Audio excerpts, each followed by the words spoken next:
Bonjour lumineuse Luciole, j'espère que vous allez bien, c'est Lucie et bienvenue dans un nouvel épisode de Patouille Thérapie.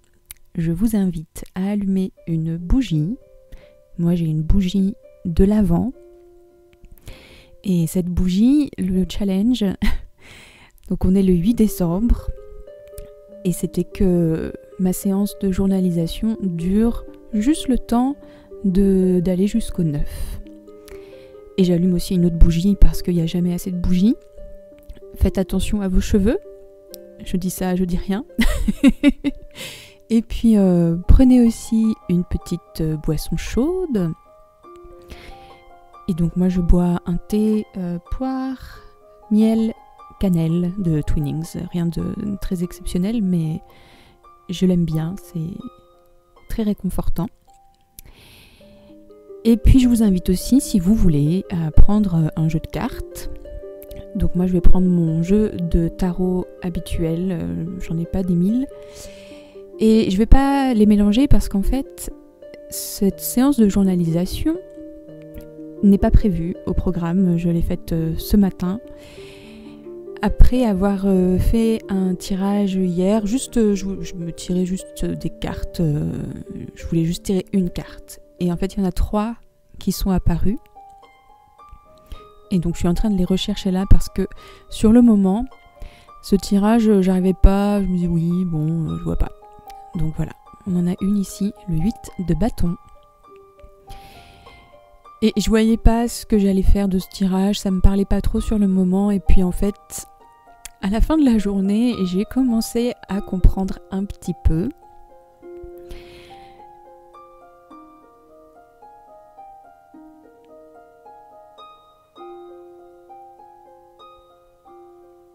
Donc on a maintenant le valet de bâton et l'ermite. Donc voilà, c'est ces 3 cartes qui ont un peu jailli du jeu sans que je fasse pas grand chose ou juste parce que je suis maladroite et du coup je fais tomber des cartes. C'est rigolo, ça me donne l'impression que mon jeu me parle. Donc voilà, le valet de bâton, l'ermite et le 8 de bâton. Donc j'ai pas très bien dormi cette nuit. Parce que je réfléchissais à toutes ces choses et notamment à la notion de lenteur et de choses qui n'avancent pas aussi vite qu'on aimerait. Mercure rétrograde peut-être, je ne sais pas. Mais en tout cas, ça m'a permis de prendre conscience de quelques petites choses. En particulier que même si j'aspire à justement faire les choses lentement, prendre mon temps, prendre soin de moi, patati et patata, en fait, je suis pas du tout intérieurement, c'est pas du tout mon état. En fait, intérieurement, je suis toujours en agitation, je suis toujours ultra tendue, je suis toujours hyper stressée.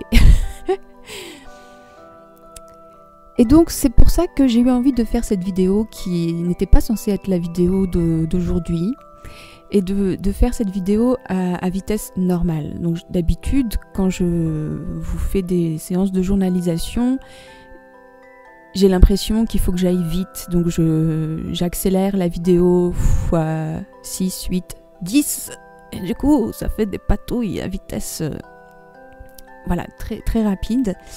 Et donc là, j'avais pas envie de ça. Et en même temps, ça permet aussi de vous montrer qu'on peut faire une séance de journalisation en moins de 20 minutes.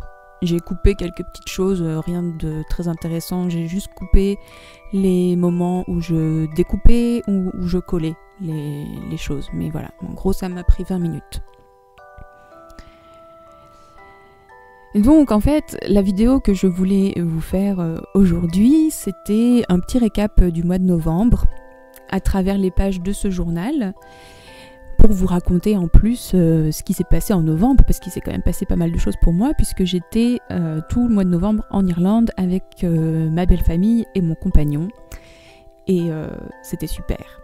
C'était vraiment super, c'était aussi très intense et je pense que c'est un voyage dont on se souviendra toute notre vie. Donc on était en Irlande Et oui, on s'en souviendra toute notre vie. Et au moment où j'ai voulu poster la vidéo hier, la tempête de neige est arrivée, on a eu des coupures internet, j'ai essayé de charger la vidéo. Au bout de 3 heures, elle était encore à 40%, donc je me suis dit bon, allez, c'est pas possible, ça va pas marcher. Et puis je commençais à paniquer parce que bon, les vidéos patouilles, ça reste du plaisir, je me sens pas obligée de les faire, pas du tout, j'ai juste envie d'être là avec vous, mais il y a aussi d'autres choses que je dois faire, où j'ai des délais à tenir, où j'ai des choses, du contenu à fournir, de la musique à fournir pour notamment un orchestre éphémère, des arrangements à écrire, enfin j'ai plein de choses à faire. Et en fait je suis rentrée seulement mardi dernier, après un mois de pause, enfin c'est horriblement long, c'est à la fois très bien, c'est une chance incroyable de pouvoir faire cette pause, mais en même temps quand on revient... Et ce qui est super, c'est qu'on est revenu et en fait il y avait déjà une coupure d'internet qui a duré 2 jours, il y avait déjà de la neige, enfin bon, tout à l'extérieur me dit quand même il faut y aller tranquillement, il faut pas non plus se mettre trop la pression et les choses se feront quand elles se feront. Bon, j'ai réussi à tenir mon délai avec mes histoires de musique là, aujourd'hui j'ai fait la vidéo et j'ai fini d'enregistrer les parties de flûte que je devais enregistrer.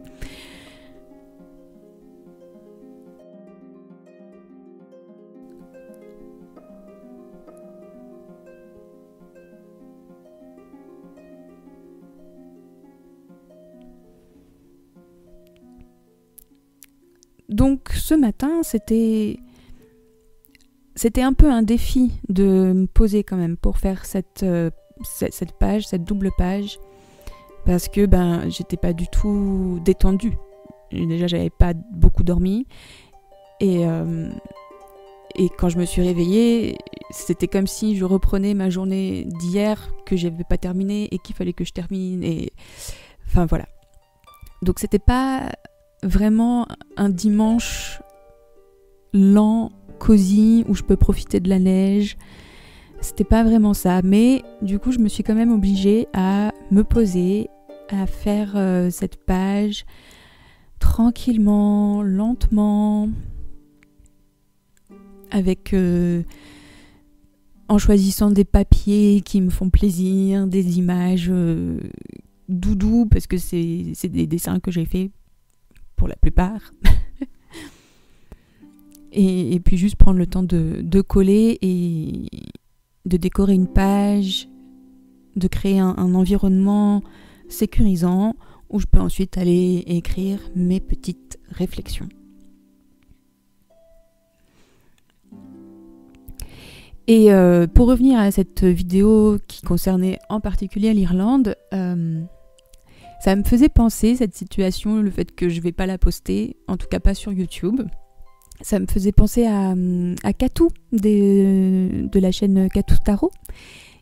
J'aime beaucoup sa chaîne et j'aime beaucoup ses vidéos. Et des fois, quand elle n'arrive pas à exprimer quelque chose ou que ça ne va pas, elle dit « Ah, c'est un signe que ça ne doit pas être partagé maintenant » ou que ça ne doit pas être partagé publiquement. Et du coup, cette histoire de vidéo où je parlais de mon voyage en Irlande, en partie, c'est peut-être aussi ça, c'est le fait que j'ai pas réussi à la mettre, que ça prenait tant de temps, que c'était compliqué, c'est peut-être pas encore le moment de la partager publiquement sur YouTube, comme elle est faite et que ça m'a pris un petit peu de temps.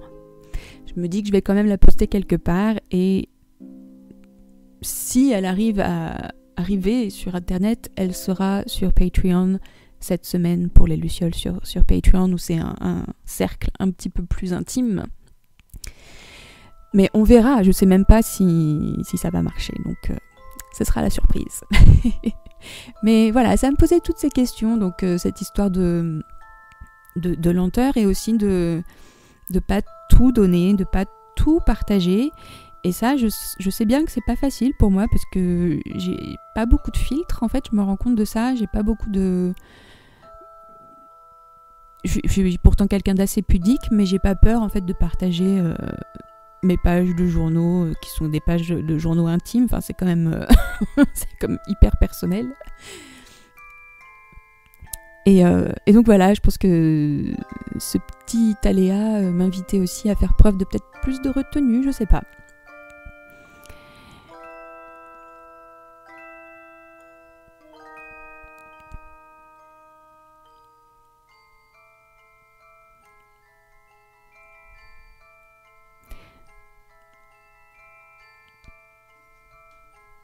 En tout cas, ce que je viens de dire, ça me fait aussi penser à quelque chose par rapport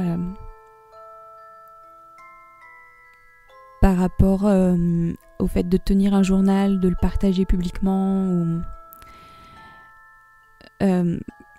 comment je vais essayer de tourner ça oui, que pour moi le journal, il a toujours fait partie de ma vie. Je tiens un journal depuis que j'ai 8 ans.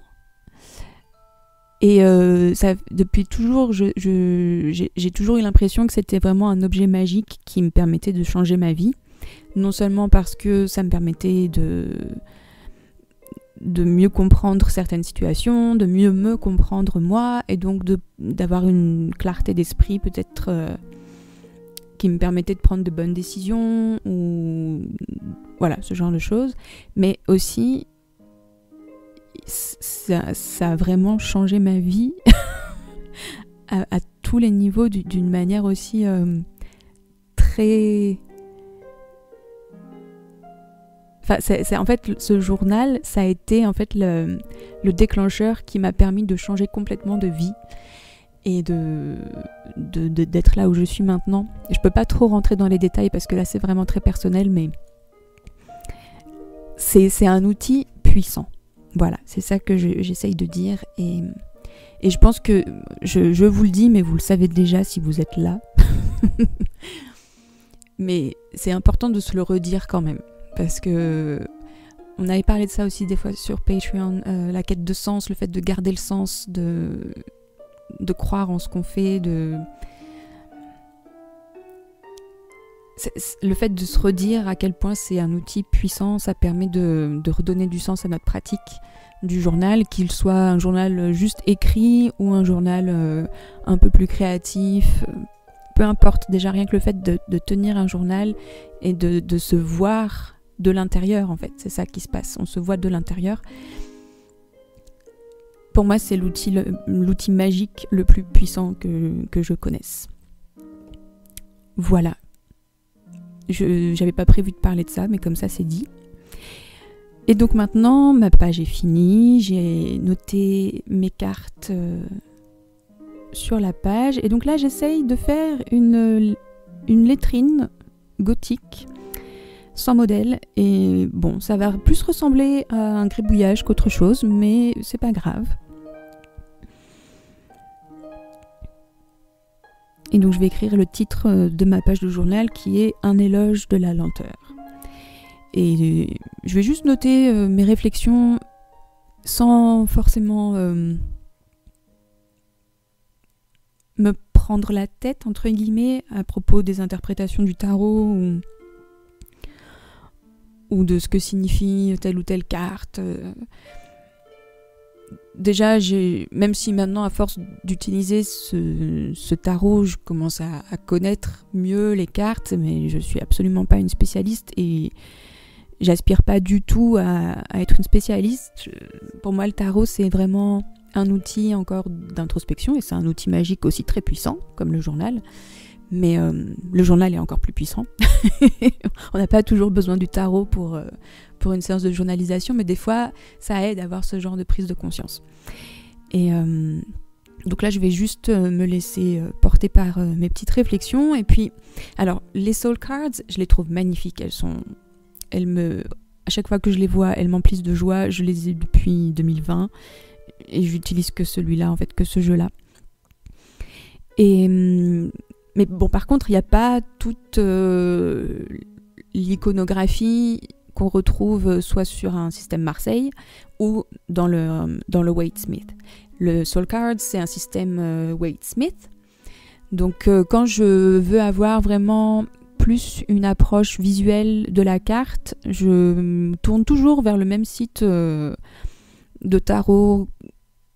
Je ne saurais pas dire s'il est bien ou pas bien, j'en sais rien, mais en tout cas moi il me parle bien, je trouve que c'est très clair, c'est concis, simple, donc c'est vivre intuitif.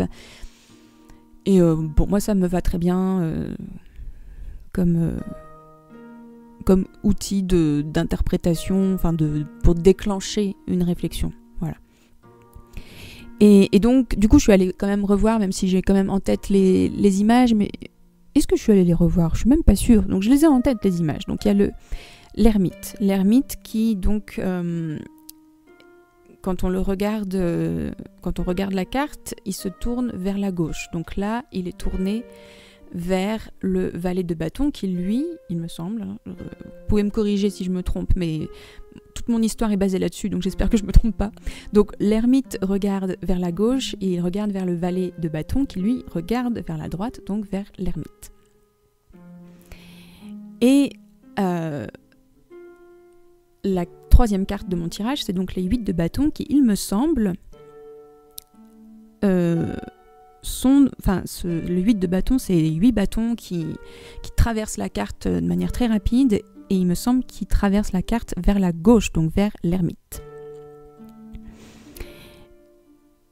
Et rien que ça permet de créer des liens, de créer des histoires sur comment l'ermite gère ses délais ou la pression extérieure, et puis qu'est-ce qu'il regarde avec le valet de bâton, c'est son étincelle de créativité, et voilà.